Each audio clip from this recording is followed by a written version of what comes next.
in the editorial cartooning, sometimes you are critiquing, right?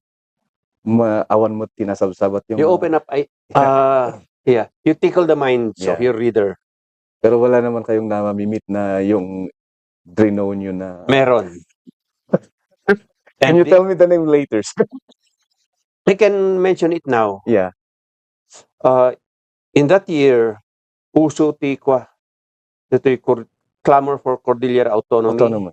So there was the split of NPA and CPLA. Mm-hmm. Conrado Balweg separated from the NPA. the CPP, NDF, NPA. Mm. So he created a breakaway faction. It's called the CPLA, Cordillera People's Liberation Army. And then it so happened that tribal elder Daniel Ngayaan was shot and killed. The suspect was the group of Conrado Balweg. So the 2NGJ, I cannot forget that editorial drawing of CPLA combatant whose face resembles that of Balweg, brandishing an Armalite with a smoking barrel.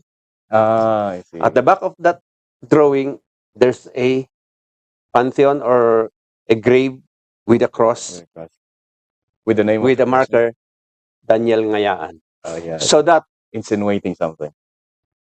It's an editor. That's how we do it with editorial. Yeah. We're not saying that that person killed or shot the person lying in that grave, but there's a smoking barrel. Yeah. So that's how artists usually do it. Mm-hmm. We tickle the mind. And that's the right term. Yeah. Tickle the mind. Then what was the reaction when it said? Somebody called me. A friend of ours. Art, paimot nga kastati in drawing mo. Although I was from time to time I'm with a group of Balweg. Your Facebook account I saw a lot of your photographs about him. It's actually yung mga pictures mo, your posts are like my source of information about him exactly. And what was did you meet him after that? It's an editorial cartoon. I justify that. Well, if it insinuates that way, it's up to you. But that's the discussion we had with the editor. So hindi lang ikaw? Yeah, so hindi lang ako. So there's also an article. Did you wrote also the article? No. Somebody at that time,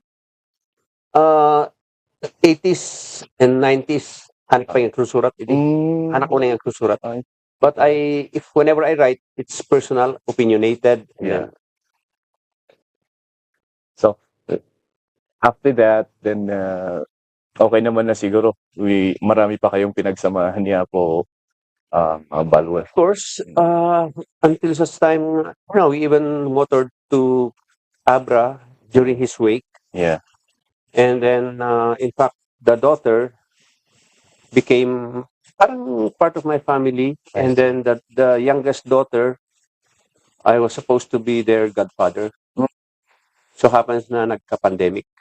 So the child grew up and then one time apanak mo lang di Abra to fulfill that And El Maestro Speaks Podcast.